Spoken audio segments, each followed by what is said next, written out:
It's a demi. It's a demi. It's a demi. It's a dummy! Fresh takes. All right, it's Jake Sherbing from Don't Involve Me, here to give you a fresh take. Fresh takes. Get your fresh takes here. And I'll be perfectly honest with you, I wasn't sure if I wanted to do this video / episode. Not because I don't enjoy reviewing movies or TV shows, even TV shows that I don't even really enjoy. I don't mind ripping into shows.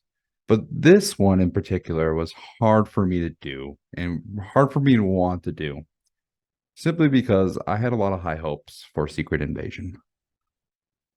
And I almost didn't, but I had a few people ask me what my thoughts were, and we did the preview for it. So here I am, giving you my reviews for Secret Invasion. And I did a little bit of prep for this, but not a whole lot. A lot of this is just top of the head. Not really. I didn't really write a script for this. So I'm just thoughts top of the head. But the first one is I'm very disappointed in the show in general. And I'll give my review a little bit later, but overall, it wasn't a terrible show. It wasn't awful. It wasn't, oh, this is trash. It wasn't. But it was borderline good. And this is one of those shows that should have been better than what it was. This is what was supposed to be a huge crossover event, crossover television show. This was supposed to be Marvel's kind of back on track show, because we had a lot of Phase 4 shows and most of them were kind of just, they're good, they're okay. You enjoyed the character, you'll enjoy the show, but it's nothing to write home about. Miss Marvel was okay, Hawkeye was okay, Moon Knight started out great, but then it ended up kind of in a CGI slugfest, and it was fine. Falcon and the Winter Soldier was entertaining but okay. WandaVision and Loki were kind of the shows that I rated them as borderline great, but then nothing to write home about. And Secret Invasion was supposed to change that. This is the show that was supposed to make Marvel back on track. And it just wasn't that. So let's start. I mentioned this several times on the podcast, and I mentioned this even in a TikTok video. If you were to tell me that Marvel is going to take a Secret Invasion storyline from the comics, which was an okay storyline in the comics, wasn't my favorite, but definitely had a huge potential. A lot of premise. The premise was great. The idea of shape-shifting aliens infiltrating a bunch of different governments on Earth in an attempt to invade Earth and take over Earth and basically drive Earth into a World War III situation, that's entertaining. That's an exciting premise. And if you're going to tell me that this show was going to be led by Samuel L. Jackson's Nick Fury, that Super Skrulls was going to be in this show, that people that we know, characters that we got to know, were not only going to be Skrulls, but some of these characters that we know are going to die in this show, I would have been signing me up right away. How is it going to fail? And so it seemed like this show was going to be great. But then we heard news it was only going to be six episodes. And I'll be honest, I don't remember if there was ever a 6-episode series or season where I'm yeah, that 6-episode season was great. Loki was 6 episodes, I believe. It was there. That's the example you can probably bring up is Loki. But it was borderline great, right? You have to convince me a little. You have to convince somebody that Loki was great. It wasn't just oh yeah, it was great. So 6 episodes isn't really a great model. And really, there hasn't been a huge proven track record for 6-episode seasons. On top of the fact that the casting for Secret Invasion just wasn't really up to par. This is supposed to be a huge crossover event. Maybe not a huge crossover event, but in the comics, it was a crossover event. And all we got was Rhodey. Not War Machine, not Iron Patriot. We get Rhodey. And then we get Everett Ross. 2 great, Don Cheadle, Martin Freeman, great actors, great gets. But that's it. Everything else is going to be characters that are small, like Maria Hill. And we're going to get other new characters. Sure, Amelia Clark, great. The guy who played Gravik, great. Olivia Colman, I forget what her character is, but they're all great actors and actresses. It's not enough though. This is supposed to be a huge crossover event, and there just wasn't enough characters. So leading into it, when we did the preview with Ernie, we kind of already know who the scrolls were. It made the sense. It made the most sense. Rhea Hill being a scroll was one of the predictions that we got wrong. No, she just died right away. Okay, didn't really do much for the narrative, but she dies. I guess it raises the stakes that people can die in it. Okay. Oh, Talos is one of the characters as well. We already knew Rhodey was going to be a scroll. He was the biggest get that they could have. Like he's the biggest character that would make sense for him to be a scroll. So when it was revealed that he was a scroll, which the reveal wasn't that exciting, was over a telephone call. It was like, oh, we saw that coming. Okay. And I know a lot of people thought that this show, and I apologize if I'm just like rambling. Again, this is all top of the head with an ADHD brain, so I'm gonna try to keep his control as much as possible. So I know there was a lot of individuals who thought this show was great to start out with. The first 3 episodes, like there was a lot of people who bought in, like, oh, the show's good. The show's great. I wasn't one of those people. I was very meh after every episode. I was like, I watched it and I didn't buy in. And maybe it's because there was negatives. Maybe because I didn't watch Captain Marvel, which is like almost necessary to make sense of this show. My wife, she never watched Captain Marvel. That was one of the movies she just never watched. She had no idea what's going on. And the show didn't really did a good job explaining. I watched the first 2 episodes. I was bored. I was doing other things in the meantime.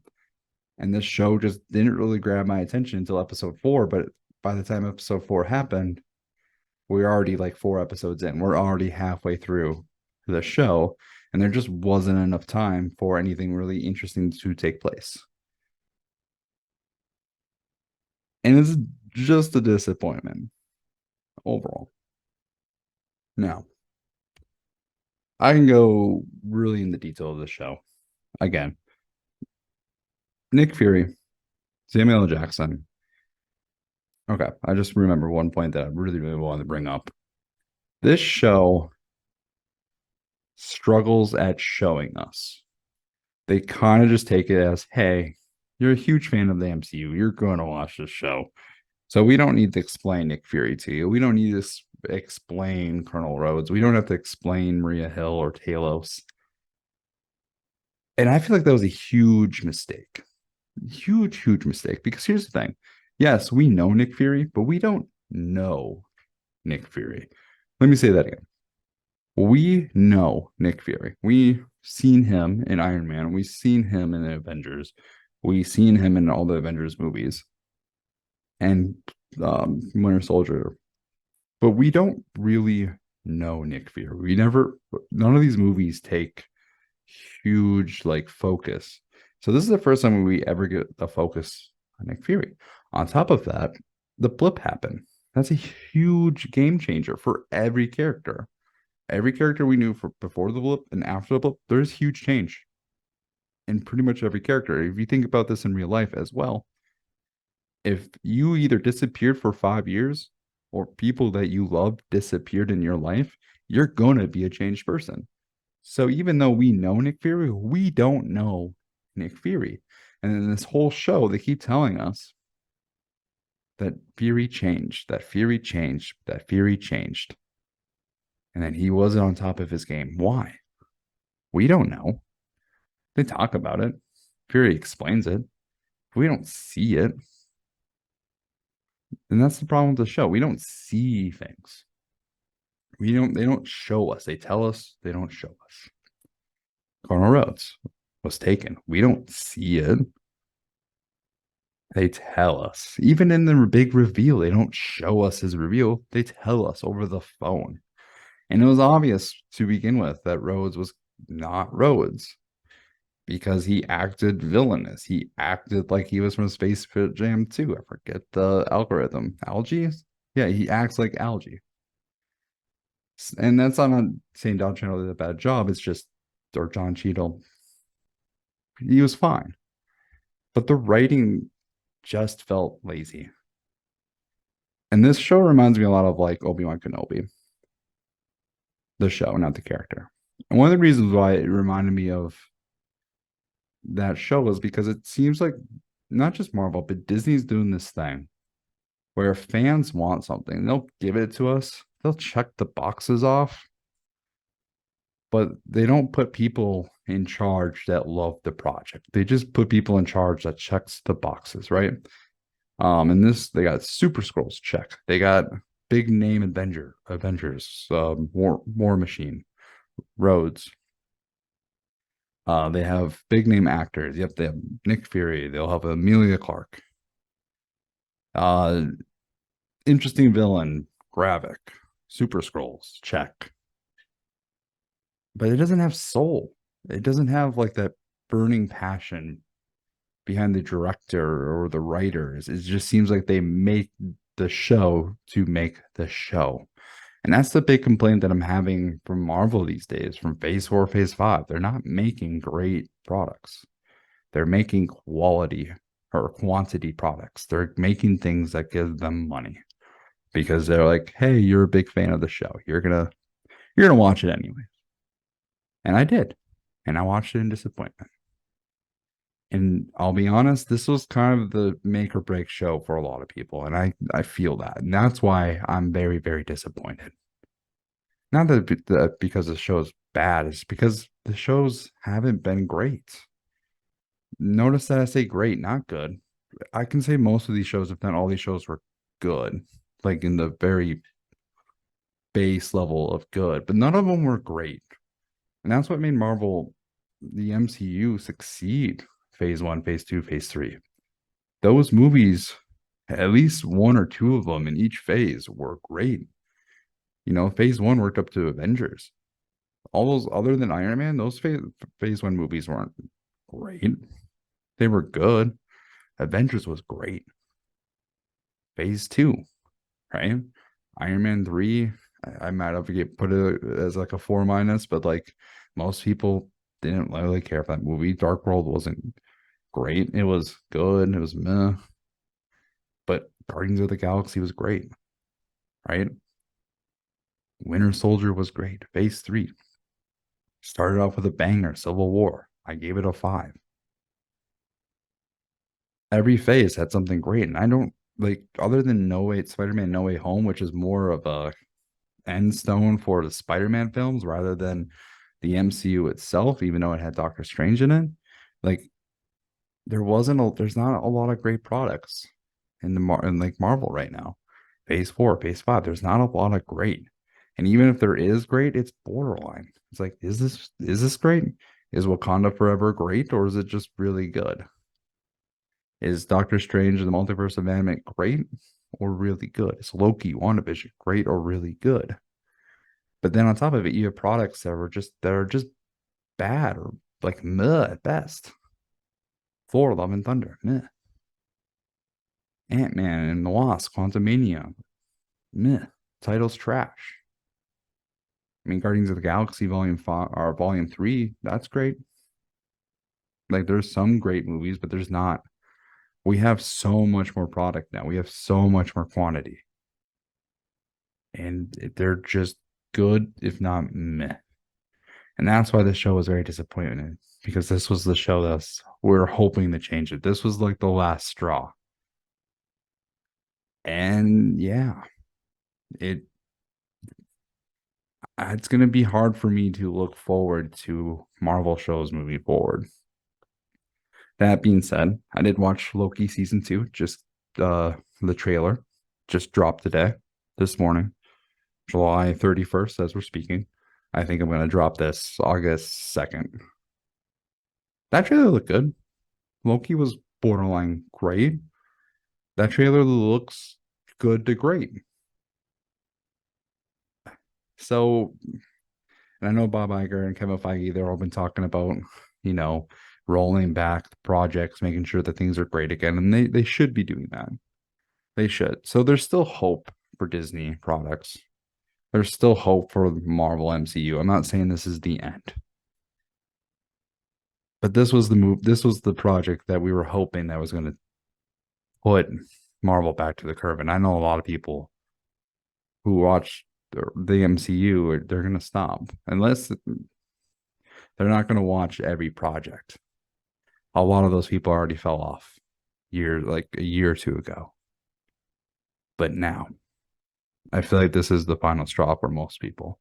It won't be for me. We'll still cover everything. It'll probably be not episode to episode like some shows that we do, but it will be towards, what I'm doing now. I'll preview it. I'll review it, but I won't do episode to episode. I will do Ahsoka. Hopefully, episode to episode, we'll definitely be doing the review for it. So, all right. My rating for Secret Invasion. I know a lot of people just come to watch videos and on YouTube or on podcast reviews just to get to the rating. What's the rating given? So in the Don't Involve Me scale or rating guide that we use, we do 1 is trash, 2 is meh, 3 is good, 4 is great, 5 is elite. And Secret Invasion is a 2+ for me. Because every episode I'm just meh. But I feel like maybe I'm being hard on it. So that's why I gave it a 2+. Maybe it's a 3-. I don't know. But right now I'm giving it a 2+. Overall, the acting was fine. Like Samuel Jackson was fine. Emilia Clarke was fine. Olivia Colman was great. She was the standout. She's the lone standout. Gravik, the actor, did a good job for the most part. The effects were, for the most part, it looked good. I know there was the one scene with the president. Like that looked good. That drew me in. That was the episode where I bought in. However, they weren't amazing. It felt small. The TV show felt small. So that's what I'm giving it a 2+ mostly because of the writing. The writing's bad or it's boring. It's meh. So I'm sure there's someone out there who liked this television show that was better. Maybe I'm just being too hard because I'm so disappointed. I don't know. It's a 2+. So yeah, there you have it. For everyone on YouTube, check out Don't Involve Me, the podcast on Spotify or really anywhere you get podcasts. If you are listening, I do have a YouTube channel. It's also called Don't Involve Me. So check out the video if you want to see me on the big screen or on, I guess, your small screen. Either way, just check us out. All right. That's it. Heading out. Peace.